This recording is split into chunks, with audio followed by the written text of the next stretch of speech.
He was the architect of the apocalypse, the mastermind behind the death of a god, a murder committed with nothing more than a sharpened twig. He was a son of giants, a brother to gods, and the father of monsters destined to devour the sun and stars.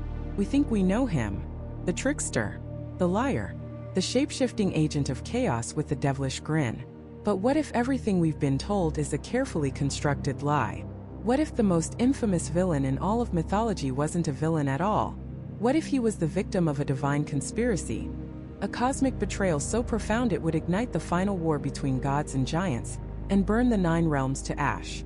To understand the truth, we have to unravel the one question the ancient sagas never truly answer. Why? Why would Loki, the blood brother of Odin, the cleverest of all the Aesir, orchestrate a series of events that would lead to his own destruction and the end of the world? The answer is not in what he did, but in what was done to him. And it is far more terrifying than any monster he ever created. To truly grasp Loki's complexity, you have to erase the image of the horned, black-clad villain from your mind. That is a modern caricature. The Loki of the ancient Norse texts is something else entirely. He is handsome, charismatic, and silver-tongued. He walks among the gods of Asgard not as a prisoner or an enemy, but as an equal. He is Odin's sworn blood brother, an oath so sacred that the Allfather himself decreed no ale could be poured in his halls unless a cup was also poured for Loki. He is Thor's companion on his most dangerous adventures, the brains to Thor's brawn. For centuries, Loki wasn't a threat to Asgard. He was its greatest asset. Think about it. Who retrieved Thor's hammer Mjolnir after it was stolen by a giant king? Loki. Who procured the most powerful treasures for the gods? Odin's spear Gungnir, the golden-bristled Borgullen Bursti, the ship Skidbladner that could be folded to fit in a pocket. Loki. He was their fixer, their spy, their unconventional problem solver. When the gods found themselves in an impossible situation, backed into a corner by their own arrogance or stupidity, it was always Loki they turned to. He was the god of the loophole, the master of the impossible bargain. He didn't operate on their level of brute force or rigid honor. He was a creature of intellect, of cunning, of finding the path no one else could see. He was an outsider, born of the frost giants, the sworn enemies of the Aesir. Yet he was brought into their inner circle, adopted into their family. He was useful, and as long as he was useful, he was tolerated. He was family with an asterisk. But this is where the pristine, golden image of Asgard begins to crack. The gods, for all their talk of honor and glory, were ruled by one thing above all else: fear. Specifically, the fear of prophecy. A seeress foretold that 3 children of Loki would one day bring about Ragnarok, the twilight of the gods. These were his children with the giantess Angerboda, the great wolf Fenrir, the world-encircling serpent Jormungandr, and Hel, a girl whose body was half beautiful woman, half decaying corpse. Now a wise ruler, a truly just king, might have tried to avert this prophecy through diplomacy, through understanding, through raising these children as allies rather than enemies. But Odin was not that kind of king. The Aesir did not respond with wisdom. They responded with brute force and terror. They traveled to the land of the giants, not to talk, but to kidnap 3 children from their mother. Imagine Loki's perspective. He watches as the gods he has served, the family he has bled for, abduct his children. He sees Odin cast the serpent Jormungandr into the depths of the ocean, where he grows so large he can bite his own tail. He sees them banish his daughter, Hel, to the cold, dark realm of the dead, making her the queen of dishonorable corpses simply because of how she looks. And then there was Fenrir. Of all his children, Fenrir the wolf was the most terrifying to the gods. He grew at an alarming rate, his strength becoming legendary. The prophecy echoed in their ears, so they decided to bind him, but they couldn't do it by force. They had to do it with a lie. Twice they presented the wolf with massive chains, claiming it was just a game to test his strength. Twice Fenrir shattered the chains with ease, laughing with the gods. He trusted them. He saw Tyr, the god of war and justice, as his friend, his caretaker. But the gods were desperate. They commissioned the dwarves to forge a chain that was unbreakable. It was called Gleipnir. It looked like a silken ribbon, but it was forged from 6 impossible things: the sound of a cat's footfall, the beard of a woman, the roots of a mountain, the sinews of a bear, the breath of a fish, and the spittle of a bird. When they presented this ribbon to Fenrir, The wolf grew suspicious. This was no game. He sensed the trap. He said he would only allow himself to be bound if one of the gods would place their hand in his mouth as a pledge of good faith. If they tricked him, he would bite it off. The gods all looked at each other. None would volunteer. They stammered, they made excuses. Their so-called honor was a sham, and in their silence they all admitted it. All but one. Tyr, the god of justice, the wolf's friend, stepped forward and placed his right hand in Fenrir's massive jaws. Loki watched all of this. He watched as they wrapped the silken ribbon around his son. He watched as Fenrir strained, and for the first time could not break free. The more the wolf struggled, the tighter the ribbon became. And then the gods laughed. They roared with triumphant laughter, their fear replaced by cruel mockery. They had won. They had cheated fate. And in that moment, as his son realized the depth of the betrayal, Fenrir clamped his jaws shut, severing Tyr's hand at the wrist. The god of justice paid the price for a collective injustice. They didn't stop there. They dragged the bound and betrayed wolf to a desolate island, chained him to a boulder a mile deep in the earth, and when he snapped and snarled at them in his agony and rage, they wedged a sword in his mouth, the hilt on his lower jaw and the point on his upper palate, forcing his mouth eternally open.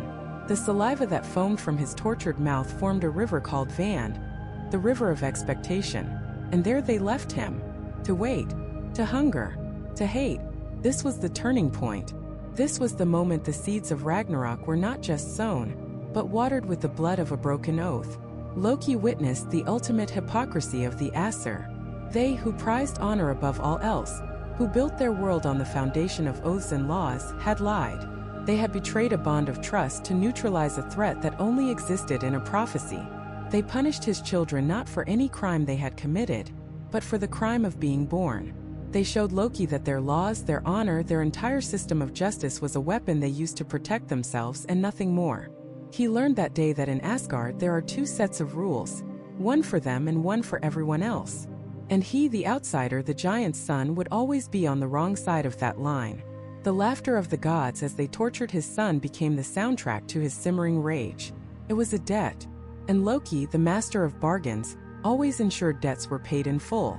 The murder of a god with a twig would no longer be an act of random chaos. It would be an act of calculated, personal, and devastating revenge. It would be the first payment. But what debt could possibly be so great that it demands the blood of a god? What injustice could turn the court jester into the executioner? To understand that, we have to look at the one thing the gods of Asgard feared more than anything else: the future. And more specifically, the three children Loki fathered in secret, deep in the iron woods of Jotunheim with the giantess Angerboa, the bringer of sorrow. These were not cherubic little deities destined for greatness. These were different. First there was the great wolf Fenrir, then the world serpent Jormungandr, and finally a daughter named Hel, born half-beautiful woman and half-corpse, her very skin a testament to the line between life and death. To Loki they were his children. To Odin and the Aesir they were a ticking time bomb. A prophecy had reached Odin's ears, a dark whisper from a Volva, a seeress who could read the threads of fate. She spoke of Ragnarok, the end of all things, the twilight of the gods. And at the heart of this apocalypse were Loki's three monstrous children. The serpent would poison Thor. The wolf would devour Odin himself. And the half-dead daughter would lead an army of the damned against the gates of Asgard. For the gods, who built their entire existence on the idea of order, this was unacceptable. Fate was not a river to be navigated, it was a beast to be caged. And so, in an act that would forever stain their honor, they marched. Not to negotiate, not to parley, but to take. They descended upon Angerboa's hall, and ripped the children away from their mother. Loki, a god of Asgard, was forced to stand by, powerless, as his family was torn apart by his supposed brethren. This wasn't justice. This was a preemptive strike born of pure, unadulterated fear. Jormungandr was dealt with swiftly. Odin, the Allfather, seized the writhing serpent, still young, and with all his might, hurled him into the great ocean that encircles Midgard, the world of men. There the serpent was left to grow and grow and grow, until his body was long enough to wrap around the entire world and bite his own tail. The gods had taken their first fear and hidden it in the deepest, darkest waters, hoping it would be forgotten. But all they did was create the very monster they foresaw, nurturing its hatred in the cold, lonely dark. Next they turned to the girl, Hel. Odin looked upon her, one side of her face lovely, the other a ghastly rotting blue-black. He saw not a child but an omen, and so he cast her down into the primordial darkness of Niflheim, the world of mist and gloom. He gave her dominion over the dead, but not the honored dead who died in battle and went to Valhalla. No, she was made queen of the pathetic, the cowardly, the dishonorable dead who died of sickness or old age. He took a child, judged her for an appearance she couldn't control, and made her the jailer of a kingdom of corpses. A cruel, bitter gift. Another prophecy, another box checked. Another child, another enemy created. But the wolf Fenrir was different. He was a pup. A frighteningly large pup, yes, but a pup nonetheless. They brought him back to Asgard, a spoil of their paranoid war. Perhaps they thought they could tame him, control him, raise him to be one of their own. A guard dog for the very gods he was destined to destroy. For a time it almost seemed to work. The gods were terrified of him, all except one. Tyr, the god of war and justice. Tyr would feed the growing wolf, play with him, wrestle with him. A genuine bond formed between the honorable god and the monstrous beast. Fenrir knew nothing of prophecies. He only knew the hand that fed him. But as Fenrir grew, so did the gods' fear. He became colossal, his shoulders as high as the halls of Asgard, his howls shaking the foundations of their world. The prophecy echoed in their minds. The wolf who would eat the sun, the wolf who would devour Odin. The bond between Tyr and Fenrir was no longer a comfort, it was a liability. They decided he had to be bound. Their first attempt was a mighty chain they called Linger. They presented it to Fenrir as a game, a test of his strength. Let's see if you can break this, mighty wolf. Fenrir, trusting, allowed them to bind him. With a single casual stretch, he shattered the chain into 1,000 pieces. The gods exchanged nervous glances. They spent weeks forging a second chain twice as strong named Dromi. Again they brought it to Fenrir. If you can break this one, they said, their smiles strained, your strength will be famous among gods and men. Fenrir eyed the chain. It was formidable, but he also sensed his own power growing. He allowed them to bind him once more. He struggled this time, the ground shaking as he strained against the iron. With a deafening roar, Dromi exploded, its links flying like shrapnel across the field. Now the gods were truly panicked. Their best smiths, their strongest metals, all were useless. So Odin sent a messenger down to the realm of the dwarves, the master craftsmen of the 9 realms. He commissioned them to create a fetter that could not be broken. The dwarves went to work, forging a binding not from metal, but from the impossible.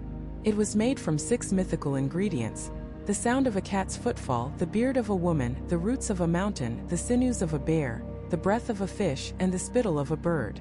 They wove these non-existent things into a single silken ribbon, smooth and light. They called it Gleipnir. When the gods presented this slender ribbon to Fenrir, he grew suspicious. What honor is there in breaking such a tiny band? He growled. Unless there is some trickery, some magic woven into this silk. He saw the fear in their eyes. He knew this was no game. I will not let you put that on me, he declared. Unless one of you is willing to place your hand in my mouth as a pledge of good faith, a promise that you will release me if I cannot break it. A dead silence fell over the gods. They looked at each other, none willing to make the sacrifice. They preached honor and oaths, but when the price was real, they balked. All except one. Tyr, the god of justice, the wolf's only friend, stepped forward. His face was grim. He knew this was a betrayal. He knew the ribbon would hold. But he also believed in the greater good, in protecting Asgard from the prophecy. With a heavy heart, he placed his right hand, his sword hand, between Fenrir's massive jaws. The other gods quickly wrapped Gleipnir around the wolf. Fenrir strained. He flexed. He pulled with all the force that had shattered iron, but the silken ribbon only grew tighter.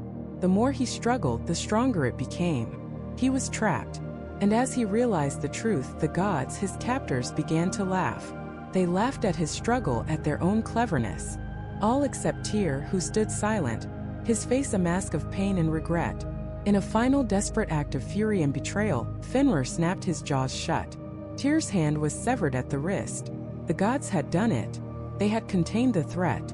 They dragged the bound wolf to a desolate island, tethered him to a great rock, and jammed a sword in his mouth to prop his jaws open, forcing him to howl in eternal silent rage. They had averted the prophecy. They had secured their future. Or so they thought. What they had actually done was give the prophecy a reason to come true. They had taken a creature of immense power and, through fear and betrayal, given it a singular focus: vengeance. And Loki watched it all. He saw his son Jormungandr turned into a world-ending threat. He saw his daughter Hel made a queen of misery. And he saw his son Fenrir, who had trusted a god, be deceived, bound, and tortured for a crime he had not yet committed. The gods, in their infinite wisdom, broke their most sacred oaths. They demonstrated that their laws, their honor, their justice, it all meant nothing when they were afraid. They had shown Loki that the only rule that mattered was power. The debt was now crystal clear. An eye for an eye, a son for a son. The gods took Loki's children and turned them into monsters. So Loki would take their most beloved son, their shining light, Baldr the Beautiful, and extinguish him. This was no longer about chaos. This was about reciprocity. This was about making Odin, the All-Father who sanctioned this cruelty, feel the exact same tearing, gut-wrenching pain of a father losing his child. The binding of Fenrir wasn't the end of a prophecy. It was the signing of a declaration of war. And Loki was about to make his opening move. But revenge is not a dish best served hot. It is a poison best prepared slowly, meticulously, with the cold, steady hands of a master chemist. Loki did not erupt in a fiery rage. He did not storm the halls of Asgard, screaming for justice. That was Thor's way. Brute force. A hammer for every problem. No, Loki was smarter than that. He understood that to truly make his enemies suffer, he couldn't just break their bones. He had to break their hearts. He had to dismantle their world from the inside out, using their own pride, their own rules, and their own love as his weapons. So he watched, and he waited. He smiled at their feasts, offered clever words in their councils, and played the part of the indispensable, if mischievous, friend. All the while, the image of his son Fenrir, writhing in agony, was burned onto the back of his eyes. Every laugh from Odin, every boast from Thor, was another drop of venom added to the vial he was preparing. He was searching for a crack in Asgard's golden facade, a single hairline fracture he could exploit to bring the whole glorious kingdom to its knees. And he found it in the one thing the Aesir cherished most. Their shining star, their beloved son, Baldr the Beautiful. Baldr was everything the gods of Asgard aspired to be. He was the son of Odin and Frigg, the god of light, joy, purity, and peace. It was said that he was so fair and so radiant that light itself shone from him. Where he walked, flowers bloomed. His hall, Breidablik, was a place where nothing false or evil could ever enter. He was universally loved by everyone and everything. He was their hope, their future, their proof that despite all their warring and feasting, they were forces of good, of order, of light. He was, in short, the perfect target. To harm Baldr was not just to harm a god. It was to attack the very concept of Asgardian virtue. The trouble began with a dream. Baldr started having nightmares, dark premonitions of his own death. The shining god of light was being haunted by shadows, and a deep melancholy fell over him. This was more than just a bad dream. In the Norse world, dreams were often prophecies. A shadow falling upon their brightest light sent a wave of terror through the gods. If Baldr could die, then their golden age was a lie. Their immortality was a sham. The end of all things, Ragnarok, suddenly felt terrifyingly close. Frigg, his mother, was driven to frantic action. As the goddess of love, marriage, and destiny, she would not allow this to happen. She would defy fate itself. She embarked on an epic quest, traveling to every corner of the 9 realms. She spoke to fire and water, to iron and all other metals. She spoke to stones and earth, to trees and sicknesses and poisons. She spoke to every animal, every bird, every creeping thing. And from each and every one, she extracted a sacred, unbreakable oath that they would never, ever harm her son Baldr. When she returned to Asgard, the gods celebrated. They had done it. They had outsmarted death. Fate itself had been bent to their will. And to prove it, they invented a new wonderful game. They would gather in their assembly, and they would test Baldr's new invulnerability. They would hurl weapons at him. One god would throw a spear. It would see Baldr and veer away at the last second. Another would shoot an arrow, only to watch it turn to dust before it reached him. They threw stones, they swung axes, they hurled giant boulders.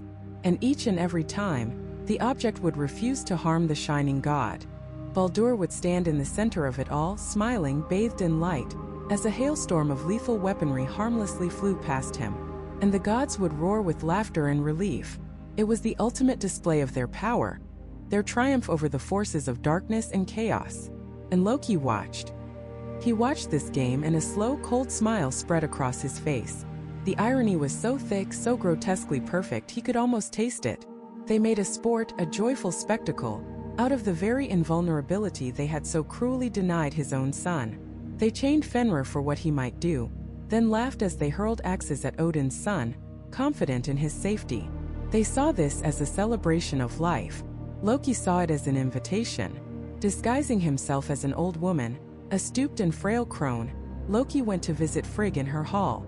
He praised her for her cleverness, for the incredible feat of securing Baldr's safety. Frigg, beaming with pride and relief, accepted the praise. The old woman leaned in, as if sharing a secret. "Is it really true?" she rasped. "Did everything swear an oath to not harm your son?" Frigg laughed, a sound of pure maternal pride. "Oh, almost everything," she confided. "There was one little thing I passed over. It seemed too young, too small and harmless to bother asking for an oath." Loki's heart beat faster, a cold, predatory rhythm. "And what was that?" the old woman asked, her voice trembling with feigned curiosity. "East of Valhalla," Frigg said, "grows a little shrub. It's called mistletoe. It seemed too young to demand an oath from. That was it. The crack in the armor. The single overlooked detail. The fatal flaw born not of malice, but of pride and dismissiveness." Frigg didn't see the mistletoe as a threat, so she ignored it. Just as the gods had never truly seen Loki as a threat, only as a useful, amusing pet. He thanked the queen for her time and hobbled away, the old woman's disguise melting away as soon as he was out of sight. He went to the place Frigg had described, east of Valhalla, and there it was, a parasitic green shrub, growing on the side of an oak tree. Insignificant, weak, easily overlooked. Perfect. Loki plucked the mistletoe from the tree. He didn't just carry it back. With his own deft hands, he sharpened the branch into a slender, deadly dart. He hardened it with magic, imbued it with his own simmering hatred, until this forgotten twig was more lethal than any sword in Asgard. He returned to the assembly. The game was still in full swing. The air was filled with the sounds of laughter and the whistle of weapons flying harmlessly past Baldr. But on the edge of the circle, standing alone in the shadows, was Hodr, Baldr's twin brother. Hodr was blind. He could hear the joy and the celebration, but he could not participate. He stood apart, unable to aim, unable to share in the honor of testing his brother's charmed life. Loki glided to his side, his voice a soft, sympathetic whisper. "Why do you not throw something at your brother, to honor him like the others?" Hodr's voice was heavy with sadness. "I cannot see where he stands," he replied, "and I have no weapon." "Nonsense," Loki said, his voice now a comforting balm. "You must not be the only one to be left out. Do as the others do and show your brother honor." He pressed the sharpened mistletoe dart into Hodr's hand. It was light, almost weightless. "I will guide your arm," Loki whispered, placing his hand over Hodr's. He aimed for Hodr. He aimed for the center of the circle, where Baldr stood, laughing, his face turned to the sky. With Loki's guidance, Hodr threw the dart. It flew silently, a thin green sliver cutting through the air. It did not veer away. It did not turn to dust. It was too young, too insignificant to have ever sworn an oath. The dart struck Baldr in the chest. He didn't cry out. A look of simple, profound surprise crossed his face. The light that always shone from him flickered, and then extinguished. He fell to the ground, dead before he even hit the grass. A silence fell over the gods of Asgard. A silence so deep and so absolute that it was a sound in itself. The laughter died in their throats. The weapons dropped from their hands. For a long moment, they could not even comprehend what they had seen. Then a single collective wail of anguish rose up, a sound of pure world-breaking despair. Their light was gone. Their joy was dead. Their future was murdered. And in the chaos, as the gods stood frozen in horror and grief, unable to retaliate on the sacred ground of their assembly, Loki slipped away. He had not thrown the weapon. He had not broken any oath. He had simply offered a helping hand. He had used their own game, their own pride, and their own family against them. The first blow in his war had been struck, and it was a mortal wound right to the heart of Asgard. The death of Baldr wasn't just a murder. It was the beginning of the end. It was the first note in the funeral dirge of the gods. The silence that fell over Asgard was heavier than any mountain. It was a silence filled with the ghost of laughter, a void where light used to be. The gods, the mighty Aesir who had shaped worlds and battled giants, were broken. Their grief was a physical force, a storm that threatened to unmake their golden city. They prepared the greatest funeral the Nine Realms had ever witnessed. Baldr's magnificent ship, Ringhorni, was brought to the shore, a vessel so vast that only a giantess, Hyrrokin, riding a wolf with vipers for reins, could push it into the sea. Upon its deck they built a pyre of priceless woods and treasures. They laid Baldr upon it, his face serene even in death, a cruel mockery of the peace he brought to others. Odin the Allfather leaned close and whispered a final secret into his son's ear, a secret no one else would ever know. The loss was too much for Baldr's wife, Nanna. Her heart simply shattered in her chest, and she collapsed, dead from pure sorrow. In their shared grief, the gods placed her on the pyre beside her husband. Thor, his eyes burning with unshed tears and rage, consecrated the pyre with his hammer Mjolnir. As he did, a dwarf named Lit scurried past his feet, and in a blind flash of fury, Thor kicked the small creature into the blazing pyre. Another life consumed by the fire of Asgard's grief. The ship was set ablaze, a floating star of sorrow drifting out into the endless ocean, carrying the light of the world away into the darkness. But even as the flames licked the sky, a desperate plan was formed. Was the underworld truly the end? Frigg, in a mother's anguish, refused to accept it. She asked for a volunteer, a hero brave enough to ride to the land of the dead, to the domain of Hel, and bargain for her son's return. Hermod the Bold, another of Odin's sons, stepped forward. He would undertake the impossible journey. He mounted Odin's eight-legged steed Sleipnir, the fastest horse in all creation, and galloped down the long dark road to Hel. For 9 nights he rode, through valleys so deep and dark that he could not see his own hands. He crossed the roaring river Jol over a bridge paved with glittering gold, a bridge guarded by a giantess who told him the dead had passed this way, their numbers shaking the very foundations of the bridge. Finally, he reached the gates of Hel's domain. With a mighty leap, Sleipnir cleared the towering walls, and Hermod found himself in the cold, silent halls of the dead. There he saw his brother. Baldr sat in the seat of honor, pale and somber, but a king even in death. Hermod approached the throne of Hel, the grim daughter of Loki. He pleaded his case, telling her of the sorrow that had gripped the 9 realms, of the weeping of gods and men, of how the world was withering without its source of light and joy. Hel listened, her face a mask of cold indifference. Then she spoke. She would make a test, she said, to see if Baldr was truly as beloved as Hermod claimed. If every single thing in all the worlds, animate and inanimate, living and dead, would weep for Baldr, then he could return to the living. But if even one refused, if a single voice held back its tears, he would remain in Hel forever. The bargain was struck. Hope, fragile and faint, returned to Asgard. Messengers were dispatched to every corner of creation, and the weeping began. The gods wept, humans wept, the giants of Jotunheim wept, the elves and the dwarves wept, the very earth itself wept, stones shedding tears of dew. The trees wept sap, and the metals in the ground wept with rust. A great universal chorus of sorrow washed over the cosmos, a tidal wave of grief aimed at the gates of Hel, ready to reclaim their beloved god. The messengers traveled, confirming that every being had shed a tear. Victory was within their grasp. Baldr was coming home.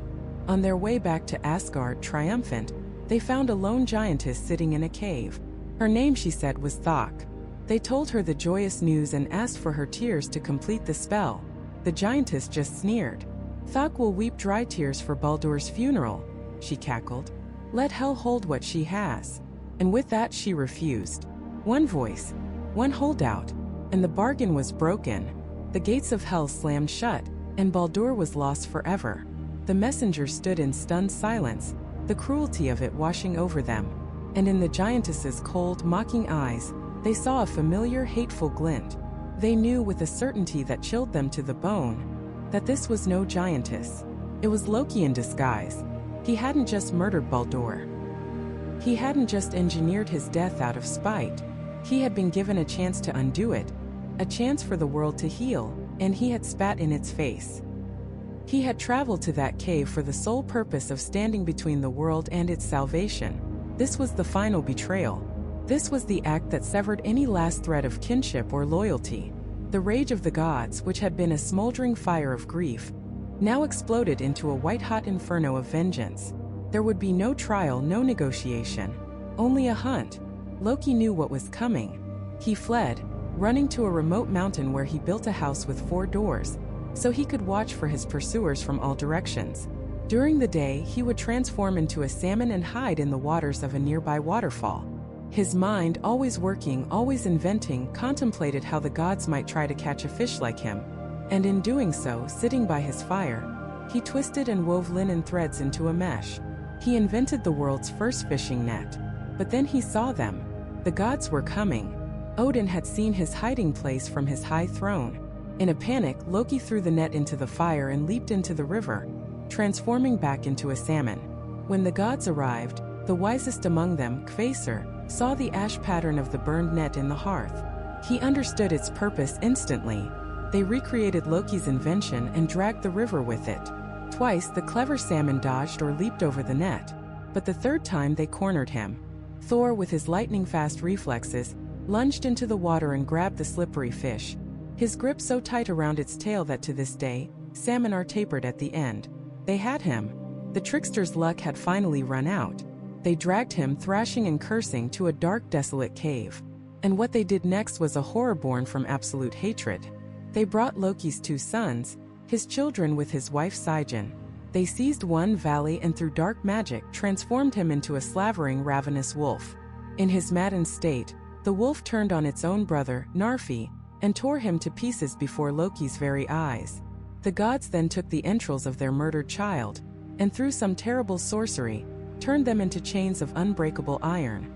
With these gruesome bonds, they chained Loki to 3 massive sharp-edged stones. One was placed under his shoulders, one under his loins, and one under his knees, holding him in an agonizing eternal stretch. But they weren't finished.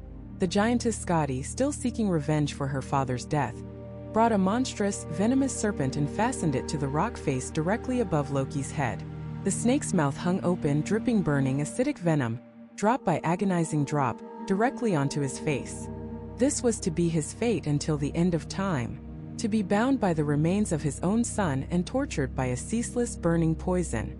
But in this moment of ultimate damnation, we see the final heartbreaking piece of Loki's complexity.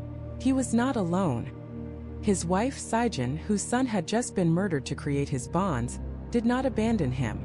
She stayed. She knelt by his side in that dark cave, holding a wooden bowl to catch the serpent's venom, shielding her monstrous, traitorous husband from the pain. Her loyalty is staggering, a testament to a love or a bond that transcended even the most horrific crimes. But she cannot hold it forever. When the bowl is full, she must turn away to empty it. In those brief moments, the venom strikes Loki's face. He writhes in such unbearable agony that the entire earth shakes.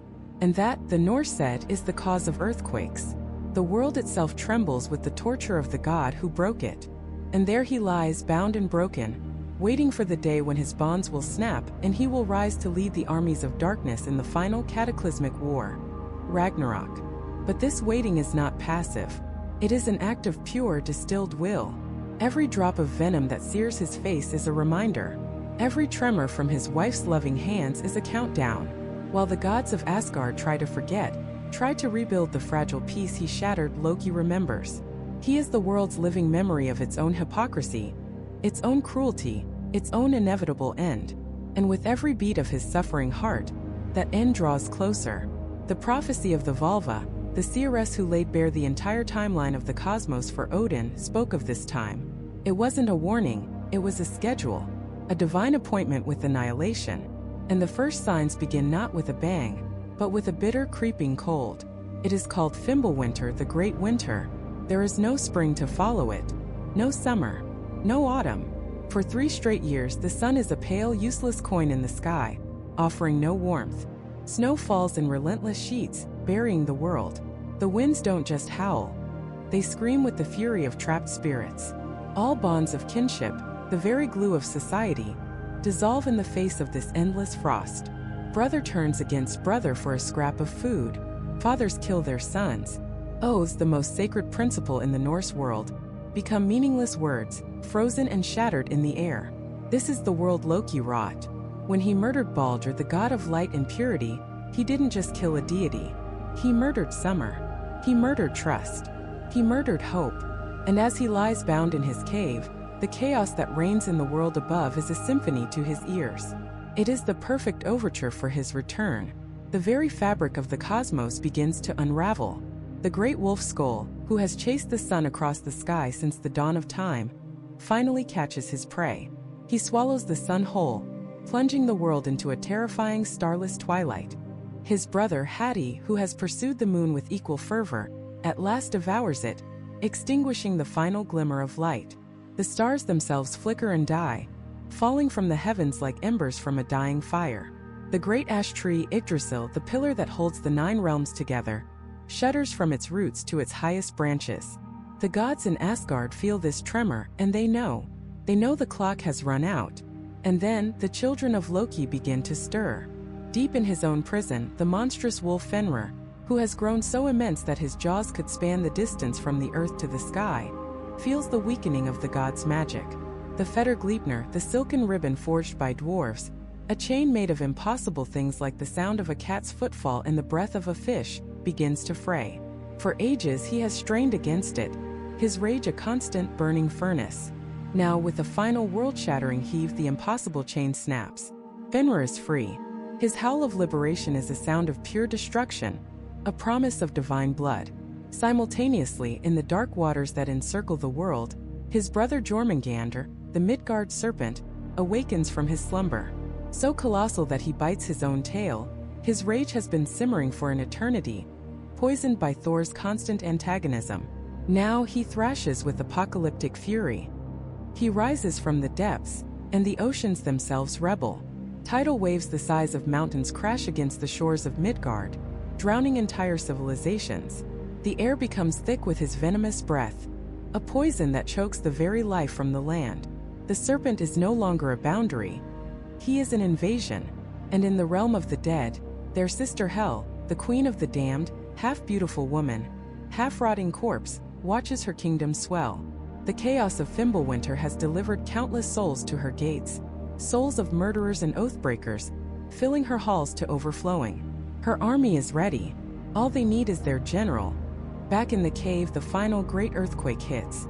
Not a tremor of Loki's agony, but a convulsion of the earth itself, breaking his chains. The fetters made from his own son's entrails, hardened to iron by the god's cruel magic, shatter into dust. For the first time in an age, Loki stands. He is no longer the handsome, silver-tongued courtier of Asgard. The venom has scarred his face into a grotesque mask of vengeance. His eyes burn with a cold fire that has been stoked for centuries. He is remade, reforged in pain and hate. He is the living embodiment of Ragnarok. He does not waste a moment. He travels to the shores of Hell, where the most grotesque vessel ever conceived awaits him. Naglfar, the ship of the dead. It is a ship built entirely from the untrimmed fingernails and toenails of human corpses. A monument to humanity's disrespect for its dead. A final insult turned into a weapon. For generations it has been under construction, and now with the world's population decimated, it is complete. Loki steps aboard, taking the helm. Behind him, an army of the dishonorable dead, a legion of pale shadows and skeletal remains, rises from the depths of Helheim, their silent march a chilling counterpoint to the coming storm. He steers this nightmare ship across the newly risen oceans, the waves of Jormungandr's fury carrying him toward his destiny. From the east, the fire giants of Muspelheim, led by their king Surtur, march forth. Surtur wields a sword that burns brighter than the sun, a blade destined to set the world ablaze. From the north, the frost giants, the ancient enemies of the gods, advance across the frozen seas, their footsteps like the cracking of glaciers. All the forces of chaos, all the monsters the gods fought to contain, all the enemies they made through arrogance and fear, are now converging. And at the head of the most terrifying contingent, leading the armies of the dead, is Loki. This is the culmination of his entire existence. Every trick, every lie, every act of mischief was a rehearsal for this. Every insult he endured, every punishment he suffered was fuel. He was never just a thorn in the side of the Aesir. He was the seed of their destruction, planted in their very midst. They called him a monster, so he fathered monsters. They bound him, so he became the force that would unbind the world. They cast him out, so he returned to cast them down. He is not merely a participant in Ragnarok. He is its architect, its catalyst, and its commander-in-chief. As he stands on the deck of Naglfar, the cold wind whipping through his hair, he looks towards the golden gleam of Asgard on the horizon. The Bifrost Bridge, the rainbow path to the home of the gods, is in sight. And for the first time since Baldr's death, a smile touches Loki's scarred lips. It is not a smile of mirth or mischief. It is the smile of an ending fulfilled. The final battle is about to begin. The great horn Gellerhorn sounds its world-shattering note from the walls of Asgard. It is a sound of pure crystalline dread, a single sustained tone that slices through the fabric of the 9 realms. Heimdall, the white god, the ever-watchful guardian, has seen them. He has seen the ship made from the fingernails of the dead. He has seen the legions of frost giants marching from the east, their breath a killing frost. And he has seen him, Loki, steersman of the damned.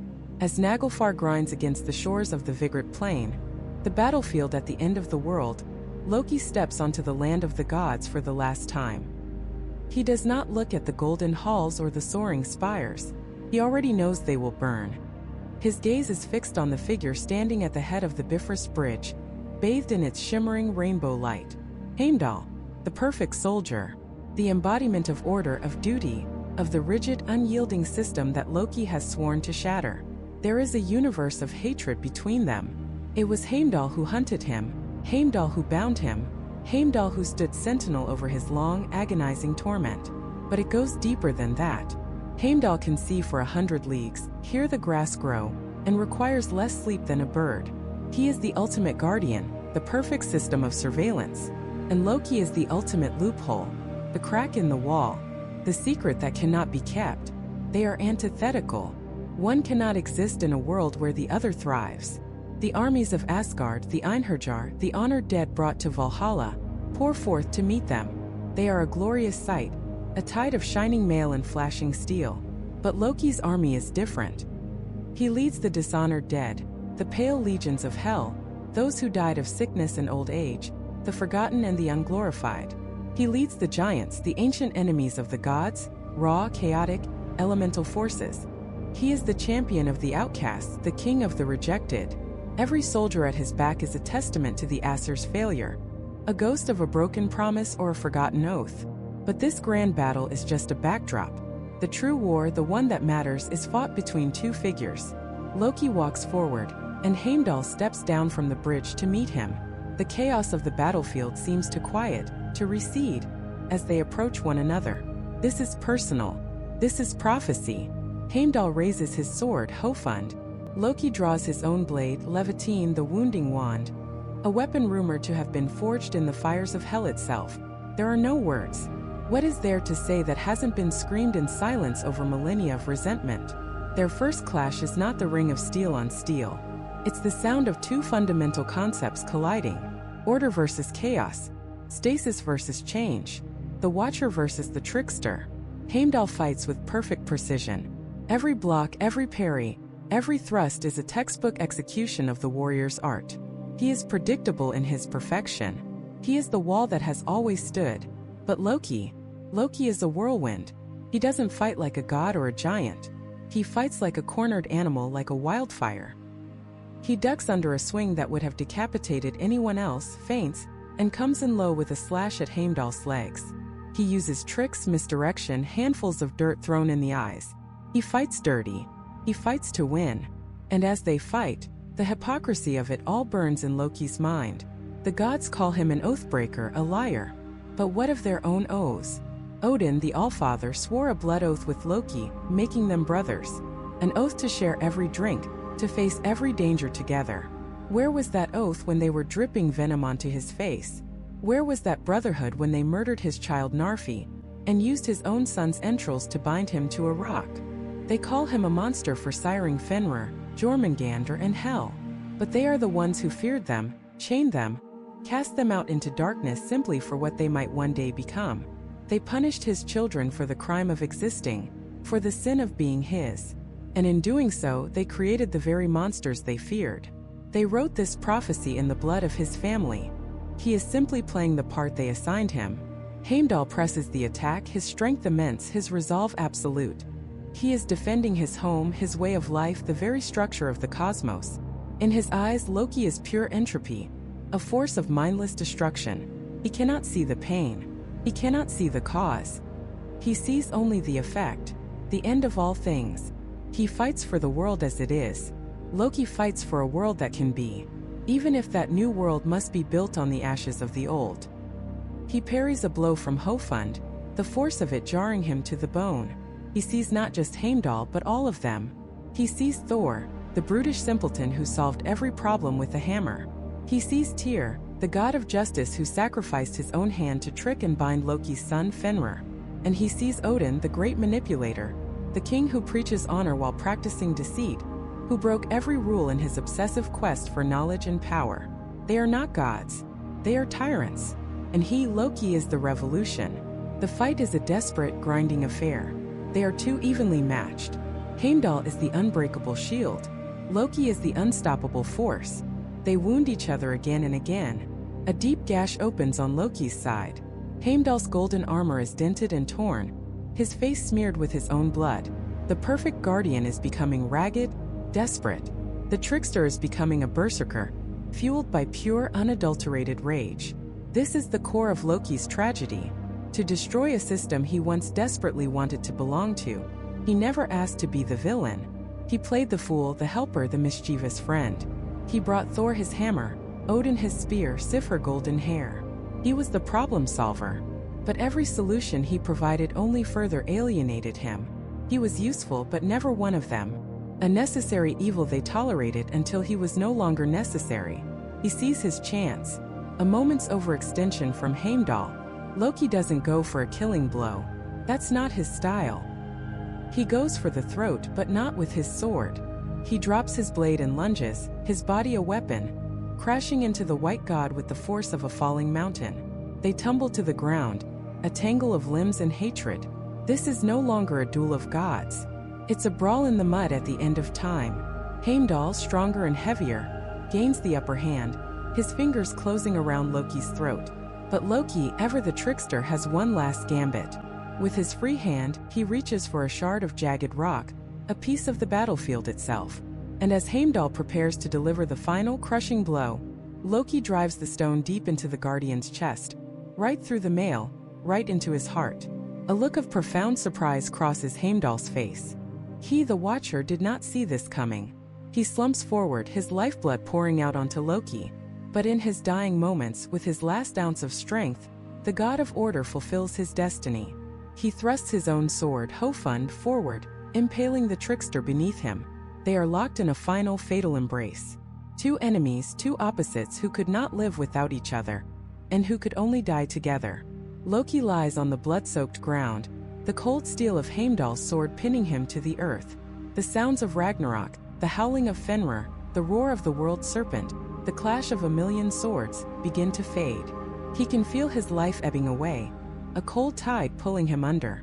He does not feel regret. He does not feel triumph. He feels a sense of completion, terrible, quiet satisfaction. He has done it. He has kept his promise.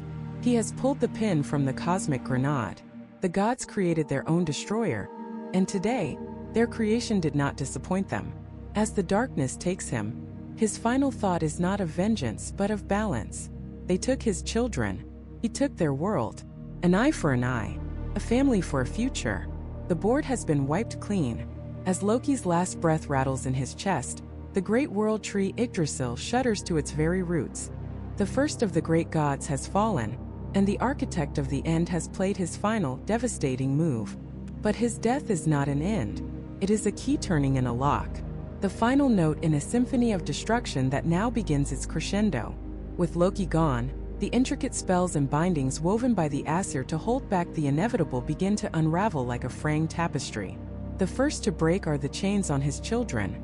Deep beneath the earth, the great wolf Fenrir, who has been growing for an age, fueled by a diet of rage and betrayal, feels the phantom snap of the ribbon Gleipnir around his neck. The lie that bound him, the trickery of the gods who swore him no harm, dissolves into nothing. He opens his maw, a cavern of teeth and darkness, and the earth itself splits open. His lower jaw scrapes the underworld, his upper jaw scrapes the heavens, and a fire that is not mortal flame pours from his eyes and nostrils. The sun and the moon, those celestial siblings Sol and Mani, who have been chased across the sky since the dawn of time by Fenrir's own offspring, now see their pursuers gain on them. The chase is over. The skywolf Skoll and Hati finally catch their prey, and the world is plunged into an absolute, chilling darkness, broken only by the baleful glare of the monster who now stalks the land. Simultaneously, in the abyssal depths of the ocean, the world serpent Jormungandr stirs from his eons-long slumber. The poison of his father's last moments seeps into the currents, an alarm bell he alone can hear. He uncoils his gargantuan body from around the world of men, and the oceans have no choice but to obey. Tidal waves the size of mountains crash against every shore. The sea boils and rises, flooding the fields and cities of Midgard, drowning civilizations in a venomous brine. He rises from the waves, a continent of scales and fury, his breath a plague wind that withers all it touches. The two greatest monsters of the 9 realms, Loki's children, born of his union with the giantess Angerboda, are free, and they are not seeking justice. They are seeking annihilation. The cruelty the gods showed them, the fear that led the Aesir to chain one and cast the other into the sea, has now come home to roost. This isn't just chaos, it's consequence. It's the bill for the gods' hypocrisy coming due. On Earth, the age of man collapses. The Fimbulwinter, the great and terrible winter foretold, arrives not with a gentle snow, but with a suffocating blizzard that lasts for 3 years with no summer in between. All bonds of kinship and law are forgotten. Brother kills brother for a scrap of food, fathers abandon their sons to the cold, and humanity turns on itself in a final desperate frenzy of survival. The very fabric of society, the trust that holds people together, dissolves. This is Loki's chaos made manifest, the ultimate breakdown of order, not just in the cosmos but in the hearts of mortals. He showed the gods that their oaths were meaningless, and now humanity learns the same bitter lesson. From the east, the ship Naglfar sets sail. It is a horrifying vessel, built entirely from the unclipped fingernails and toenails of the dead, a monument to humanity's disrespect for tradition and the dead. And at its helm stands Acherum, the frost giant, leading an army of his kin across the boiling seas, their eyes set on the fields of Vigrid, the final battlefield. From the south comes another army, the fire giants of Muspelheim, led by the great Surtur himself, who wields a sword brighter and hotter than the sun. Where he walks, the earth is scorched to glass. And from the underworld a third army rises. The dishonorable dead, the oathbreakers and murderers, pour forth from the gates of hell, led by, well, who else? Loki's own daughter, Hel, her face half beautiful life, half rotting corpse, a perfect symbol of this world, now caught between what was and the nothing that is to come. This is the army Loki has gathered, not through charisma or leadership but through his very nature. He is the patron saint of the outcast, the wronged, the monstrous. Every creature the Aesir deemed too dangerous, too chaotic, too other, they all now rally to this final cause. Fenrir, Jormungandr, the giants, the dead. They are not an army of evil. They are an army of the repressed. They are the universe's immune response to the Aesir's rigid, self-serving order. And this is where Loki's complexity becomes almost terrifying. He isn't just a villain who wants to watch the world burn. He is the embodiment of a crack in the system that eventually shatters the whole foundation. He didn't create the fire giants or the frost giants. He didn't create the inherent violence in the hearts of men. He just opened the doors. He exposed the rot, cut the tethers, and allowed the universe's repressed energies to finally explode. In Asgard, the gods are not idle. The Horngillerhorn sounds its desperate, world-shaking note. Heimdall, the ever-watchful guardian of the Bifrost Bridge, has seen the armies coming, and the final war begins. Odin, the Allfather, mounts his 8-legged steed Sleipnir, another of Loki's strange and wondrous children, and rides to the well of Mimir to seek a final piece of wisdom. But there is no wisdom left to be had. The future is no longer a path to be navigated. It is a tidal wave that has already crashed. Thor, his face a mask of thunder, grips his hammer Mjolnir so tightly his knuckles are white. He is not just preparing to fight for Asgard. He is preparing to face the serpent he threw into the sea as a child, the creature whose very existence is a testament to Thor's own youthful arrogance and the god's fear. Every one of these final duels is deeply, tragically personal. It is not good versus evil. It is a family feud on a cosmic scale, where every blow is weighted with centuries of shared history, of love, betrayal, and resentment. Odin will ride to face the wolf Fenrir, the king of the gods versus the beast whose freedom represents the god's greatest failure of diplomacy and honor.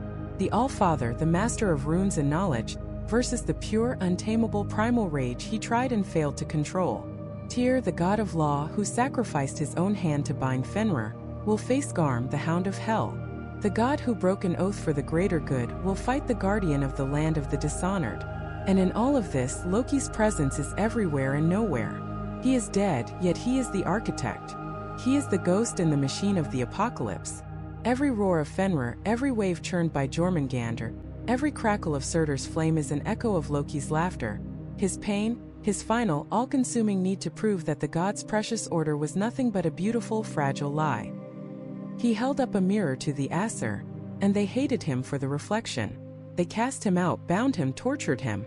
And in doing so, they transformed their reflection into a self-fulfilling prophecy. They created the very monster they feared. Loki is not just the cause of Ragnarok. He is its primary victim and its ultimate symbol. He is the outsider who, by being pushed out, gains the power to tear the whole house down. The gods are now trapped in a battle against their own past sins, each one given monstrous form. The end has come, not as a random act of cosmic violence, but as a carefully orchestrated, deeply personal reckoning. And the board is set for the final fatal moves of the game. The first to fall is the one who saw it all coming. Odin, the All-Father, clad in his golden armor, rides his eight-legged steed Sleipnir, another of Loki's strange and wonderful children, straight into the jaws of the apocalypse. And the apocalypse has a name, Fenrir. The wolf, once a pup the gods played with, now a beast whose lower jaw scrapes the earth and whose upper jaw scrapes the sky, is the embodiment of their paranoia. They bound him not for a crime he committed, but for one they feared he might commit. They broke their oaths to him, tricked him, and left him chained to a rock with a sword jammed in his mouth. And now, at the end of all things, he is the consequence of their broken faith. This isn't just a monster killing a king. This is a reckoning. When Fenrir swallows Odin whole, it is the universe itself bending to correct an injustice. It is Loki's son, the product of his union with the giantess Angerboa, devouring the very symbol of a divine order that rejected them both. For Loki, watching from his ship of fingernails, this must be a moment of the most profound, agonizing vindication. He has lost a brother in arms, the man whose blood he mingled with in a sacred oath. But he has also seen his son, his tormented, abused child, finally claim his vengeance. The All-Father, the master of runes and seer of fates, was so terrified of the future that he created the very monster that would end him. Loki didn't have to orchestrate this death. Odin did it for him years ago with a magical rope and a lie. Next comes the thunder. Thor, the champion of Asgard, the very picture of heroic certainty, finally meets his great adversary.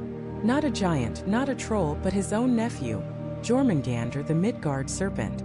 Another of Loki's children, cast into the great ocean as an infant simply for existing. He grew so large he could encircle the entire world of men, biting his own tail. He is the ultimate boundary, the Ouroboros, the cycle of life and death made flesh. And Thor, the god who constantly ventures out to impose order on the wild, now faces the wildness that his own family created and discarded. Their battle is the stuff of legend, a storm that shakes the foundations of the cosmos. Thor, swinging his hammer Mjolnir, the ultimate tool of order and construction, smashes the serpent's head. He is victorious. He is the hero. He has slain the monster. But as the great beast thrashes in its death throes, it spews a torrent of black venom, an ancient poison born of cosmic rejection. Thor takes 9 steps, a number of immense magical significance in Norse mythology, before he too collapses, drowning in the poison of his own nephew. Again, this is Loki's victory, and it is Loki's tragedy. His son is dead, but his son's very essence, his blood, his venom, has felled the mightiest of the Aesir. Thor, who always saw the world in black and white, In terms of friend and foe, Asgard and Jotunheim, dies from a poison that is a complex mixture of both. It is the poison of a broken family, the venom of a feud that should never have been. Loki has proven that the monsters you create will always come home. He has unmade Asgard's greatest champion not with a scheme, but with a son they refuse to acknowledge as kin. The world is burning, the greatest gods are dead, and it has all happened exactly as the prophecies foretold, not because fate is inevitable, but because the gods, in their arrogance, made it so. And now, amidst the fire and the flood, the two poles of the Norse cosmos finally meet. Loki, the agent of change, chaos, and secrets, comes face to face with his perfect opposite. Heimdall, the guardian of the Bifrost Bridge, the ever-watchful, the one who requires no sleep, the one who can hear grass growing on the earth and wool growing on sheep. Heimdall is the ultimate establishment figure. He is order, structure, and unflinching vigilance. He is the white god, the guardian of the status quo, the living embodiment of the walls of Asgard. Their hatred for each other is ancient and absolute. Heimdall is the one who always saw through Loki's disguises, the cosmic security guard who was a constant thorn in the trickster's side. Loki is the one who represents everything Heimdall is sworn to keep out. The unexpected, the foreign, the subversive. Their final duel is not just a fight. It is a philosophical argument played out with sharpened steel. It is the system versus the anomaly. It is the unbreachable wall against the unstoppable crack. They are so perfectly matched, so intrinsically opposed, that their conflict can only have one outcome. They mortally wound each other. They fall together, locked in a final fatal embrace. In this act, Loki achieves his ultimate goal and reveals his ultimate tragedy. He succeeds in bringing the walls of Asgard crashing down, but he is killed by the very embodiment of those walls. He proves the system is fragile, but in doing so, he destroys himself. Think about what this means. Loki's entire existence has been defined by his opposition to Asgardian order. He thrived in the cracks, the loopholes, the gray areas. But when he finally succeeds in shattering that order completely, there is no place left for him. A trickster needs a system to trick. A rebel needs an empire to rebel against. By destroying his great adversary, he has destroyed the context for his own existence. This is not the triumphant cackle of a one-dimensional villain. This is the silence of a man who has burned down his own house just to prove a point. He has won. The gods who cast out his children are dead. The society that never truly accepted him is in ruins. He has forced the universe to acknowledge the pain and injustice they inflicted. But the price of this victory is everything, himself included. He dies on the field of Vigrid, not as a king on a throne of skulls, but as one more body among the countless dead, having dragged the world into the abyss to settle a score. This is the terrible, beautiful symmetry of his story. He began as an outsider, a tolerated guest. He ends as the catalyst for total annihilation, ensuring that if he cannot belong, then nothing will. His death, intertwined with Heimdall's, is the final, perfect expression of his complexity. The god of chaos and the god of order cancel each other out, leaving behind a void. It is from this void that a new world, a world free of the old gods and their ancient bitter feuds, can finally be born. Loki isn't just the end of the story. He is the violent, agonizing, and absolutely necessary clearing of the slate. He is the fire that burns the forest down so that new life can grow from the ashes. A villain? A hero? He is neither, and he is both. He is the consequence. And for a god of consequences, the bill would eventually come due, in a currency of pure agony. The death of Baldr the Beautiful was the crack that broke the world. It was the one crime the Aesir could not forgive, the one line Loki crossed from which there was no return. After orchestrating the murder, Loki fled, but his work wasn't finished. The gods, in their grief, sent a messenger to the underworld, to the goddess Hel, to beg for Baldr's return. Hel, in a rare moment of what might be called consideration, agreed, but on one condition. Every single living thing in all the 9 realms must weep for Baldr. If even one refused, he would remain with her in the cold dark forever. And so the messengers went out, and everything wept. The gods wept. Humans wept. The animals and the trees and the very stones of the earth wept for the loss of the shining god. All of creation shed tears for Baldr. All except one. In a cave, the messengers found an old giantess named Thok. They asked her to weep, to complete the chain of sorrow and bring Baldr back to the light. And she just laughed. Thok will weep dry tears for Baldr's burial, she sneered. Let hell hold what she has. And with that, the deal was broken. Baldr was lost forever. And everyone knew.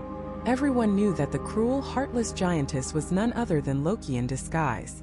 It was his final, most vicious twist of the knife. It wasn't enough to kill the god of light.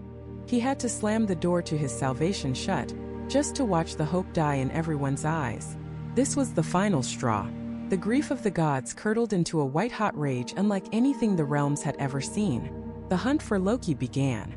This wasn't a game anymore. This was a blood feud. Odin, the Allfather, saw from his high throne where Loki was hiding. He had fled to a remote mountain, building a house with 4 doors so he could see in every direction, constantly paranoid, constantly watching. By day, he would transform himself into a salmon, hiding in the rushing waters of a nearby waterfall, the ultimate slippery, elusive creature. And it was there, in his solitude, that Loki's brilliant, restless mind did something that would seal his own doom. He sat by his fire weaving flax and twine, and in a moment of pure, unthinking creativity, he invented the fishing net. He looked at its diamond pattern, admired his work, and then, hearing the Aesir approach, he threw the net into the fire and leapt into the river as a salmon. The gods arrived at his abandoned house, and Kvasir, the wisest among them, saw the ash pattern left by the burning net in the hearth. He understood its purpose instantly. Loki had literally invented the tool of his own capture. They replicated the design and dragged the net through the river. Twice, Loki was clever enough to either leap over it or burrow deep beneath it. But the third time they were ready. Thor, wading into the middle of the river, saw the salmon leap. He reached out, and for a moment the fish slipped through his grasp. But as it passed him, Thor clamped his hand down hard on its tail. And to this day, the salmon is tapered at the end of its body, a permanent mark of the moment the god of thunder caught the god of mischief. They dragged him from the water, his form shifting back to his own. But the capture was only the beginning. The gods were not interested in justice anymore. They were interested in vengeance. They also captured Loki's 2 sons, Vali and Narfi. They brought them all to a deep, dark cave. And there Odin, Thor, and the others unleashed a cruelty that rivaled anything Loki had ever done. They transformed his son Vali into a ravenous wolf. And in a frenzy of magically induced rage, the wolf turned on its own brother, Narfi, and tore him to pieces before Loki's horrified eyes. This is a moment we have to stop and truly comprehend. These are our heroes. The noble Aesir, Odin, the wise Allfather, Thor, the protector of mankind. And they are forcing a father to watch one of his sons murder the other. They are weaponizing his own children against him. In this moment, who is the monster? Loki's crime was born of jealousy and a feeling of being an outsider. The god's punishment was born from a place of cold, calculated, absolute power. They were proving Loki's point for him, that beneath their golden halls and noble proclamations, they were just as savage as anyone else. But they still weren't done. They took the steaming entrails of the murdered Narfi, and through some dark magic, they turned them into chains of unbreakable iron. They dragged Loki to 3 massive, sharp-edged stones, forced him across them, and bound him tight with the very substance of his dead son. The iron entrails cut into his flesh at his shoulders, his waist, and his knees, pinning him to the rock, helpless. And for their final touch, the goddess Skadi, whose father Loki had been responsible for killing, brought a colossal, venomous serpent. She placed it on the rock ledge directly above Loki's head, its fangs aimed squarely at his face. And there it would hang for ages, dripping its burning, acidic venom, drop by agonizing drop, onto his brow. This was to be his fate until the end of the world, bound in darkness by the remains of his child, tortured by a pain so excruciating that it was beyond mortal comprehension, a punishment of perfect, poetic cruelty. And yet, in this moment of absolute horror, we see one of the most unexpected and poignant acts in all of Norse mythology. Loki's wife Sigyn, whose name we have barely heard until this point, refused to leave him. She followed him into that dark cave. And while the gods of Asgard turned their backs, she knelt by her husband's side. She held a wooden bowl over his face, catching the serpent's venom drop by drop, protecting him from the endless agony. She is the quiet, unyielding symbol of loyalty in a world of betrayal. She stays with the monster everyone else has forsaken. But the bowl would eventually fill. And when it did, Sigyn would have to turn away for a moment to empty it. In those brief seconds, the venom would fall, striking Loki's face. And the pain was so immense, so all-consuming, that his screams and violent thrashing would shake the very foundations of the earth. The Norse believed that this was the cause of earthquakes. Every time the ground trembled, it was Loki in his torment, a prisoner shaking his chains, reminding the world of the suffering he endured and the vengeance he was nursing. This punishment is the crucible that forges the final version of Loki. He is no longer just a trickster. He is no longer just a mischievous meddler or a jealous outsider. He is a being of pure, concentrated hate. Every drop of venom that Sigyn catches is a moment of mercy that only highlights the endless agony to come. Every drop that hits his skin is a fresh baptism in rage. The gods thought they were ending a threat, but all they did was lock it away and give it time to grow. They weren't burying a problem, they were planting a seed of pure destruction. A seed that would be watered by poison and fertilized by an eternity of pain. They bound him to wait for the end of the world, never realizing that by doing so, they had just created the very engine that would drive it. He is no longer just a consequence. He is a promise of a reckoning. And down there in the dark, as the poison drips and the world shakes, he waits. He waits for the day his bonds will break. He waits for Ragnarok. Ragnarok. The word itself is a death rattle. It is the final shuddering breath of an age. And when the first tremors begin, it is Loki's rage that is the earthquake. The bonds woven from the impossible, from the sound of a cat's footfall and the breath of a fish, finally fray. They snap. And with a roar that is 1,000 years of agony and vengeance given voice, Loki is free. The poison of the serpent has not weakened him. It has distilled him. It has burned away everything but the pure black purpose that now drives him. He is no longer the trickster. He is the end. First he seeks his children, his kin punished not for their own crimes, but for his blood that runs in their veins. He goes to the black roots of the world where Fenrir has been chained, the sword pinning his jaws open, drooling rivers of rage. Loki's presence is the key that unlocks the unbreakable chain Gleipnir. The wolf, now grown so vast his open mouth touches both earth and sky, is loosed upon the world, a hurricane of teeth and fur with an appetite for gods. His howl is the horn blast that announces the war. Then the great world serpent, Jormungandr, his own son cast into the sea, begins to stir from the ocean floor. He thrashes in his fury, releasing his tail from his mouth, and the world's oceans rise in cataclysmic tsunamis. The poison he spews into the air chokes the sky, turning the sun to a sickly black-spotted orb. This isn't just a monster attacking. It's a son answering his father's call to war. And from the underworld, his daughter Hel, the half-beautiful, half-corpse queen, hears the call as well. She unbars the gates of her domain, and for the first time the dead march out. An army of dishonorable shades, the pale and the forgotten, rise to fight for the god who was always one of them, an outcast. Loki himself takes the helm of the most horrifying vessel ever conceived, Naglfar, a ship built entirely from the fingernails and toenails of the dead. It is a monument to disrespect, a vessel of pure cosmic horror, crewed by the frost giants, Loki's own people. And as he steers this ship of the damned across the flooding world, he is not a cackling madman. He is a king leading his people, an admiral commanding his fleet, a father leading his children into their final, terrible inheritance. He sails not to Asgard's gates but through them on a tide of his own making. The final battle is a series of brutal personal duels. It is a family feud played out on a cosmic scale. Odin, the Allfather, rides out to meet the great wolf Fenrir, and is swallowed whole. An entire pantheon's wisdom and power, consumed in a single savage act by Loki's son. Thor, the mighty champion of Asgard, finally faces his ancient nemesis, the serpent Jormungandr. He succeeds in crushing the serpent's head with his hammer, but as the beast dies, it covers him in so much venom that he takes 9 steps and falls dead himself. Brother against brother, son against father. And then there is Loki. He comes face to face with his own personal rival, the one who always saw him, always watched him. Heimdall, the guardian of the Bifrost Bridge, the whitest of the gods, the symbol of vigilance and order. Theirs is the final, most intimate confrontation. Heimdall, who blew the horn to warn of Loki's coming. Loki, who made that warning necessary. They are two sides of the same coin, the watcher and the watched, the lock and the key. They fight with a hatred born of perfect opposition, and in the end they kill each other. The agent of chaos and the guardian of order, locked in a mutual embrace of death, canceling each other out. It is the only way it could end. In their fall, the very concepts of order and chaos become meaningless. So when the fire giant Surtur finally engulfs the world in flame, cleansing it all, it feels less like a tragedy and more like an inevitability that Loki set in motion. He won. In the most absolute sense, he achieved his goal.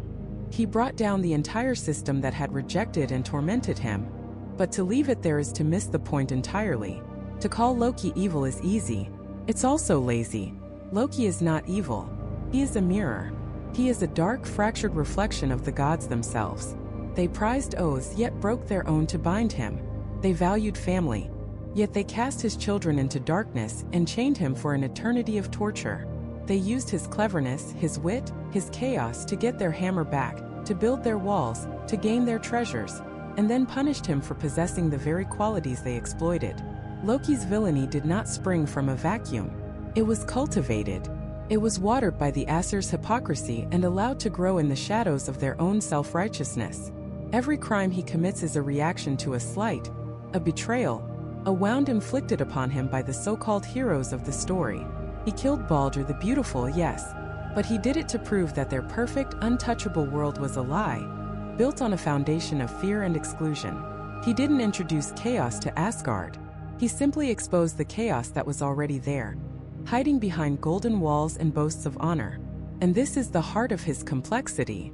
Loki is the god of necessary endings. The Norse worldview was not linear. It was cyclical. The world had to die for a new, better world to be born from its ashes. And who is the agent of that change? Not Odin, with his desperate quest for knowledge to prevent the inevitable. Not Thor, with his hammer that could only ever be a tool of preservation. It was Loki, the outsider, the catalyst, the one being willing to burn it all down, not just for revenge, but because he understood, perhaps better than anyone, that the system was broken beyond repair. Ragnarok is not just Loki's revenge. It's his ultimate act of creation through destruction. He is the reset button for the entire cosmos. This is why he endures. Thousands of years after his myths were last told around a crackling fire, he remains the most compelling figure in the pantheon. Because we recognize him. We've all felt like the outsider, the one who doesn't quite belong. We've all felt our cleverness used by others. We've all felt the sting of being underestimated or betrayed by those we thought were our allies, our family. Loki is the embodiment of that dark human impulse to say, if you won't let me join your game, I will flip the whole board over. He is the patron saint of the marginalized, the misunderstood, and the underestimated. He is a warning that the monsters we create through our own cruelty and exclusion will one day return to our door. He is not a hero. He is not a simple villain. He is a force of nature, a consequence, a promise of a reckoning made real. He is the God who reminds us that order without justice is just tyranny. He is the God who proves that the line between a prank and an apocalypse is sometimes just a matter of pain. He is the most complex villain in mythology because his story is not about a fall from grace. It's about a climb toward a terrible, world-shattering purpose. He is the God who taught us that sometimes, the only way to build a new world is to first burn the old one to the ground. And that the most terrifying villains are the ones who might just have a point.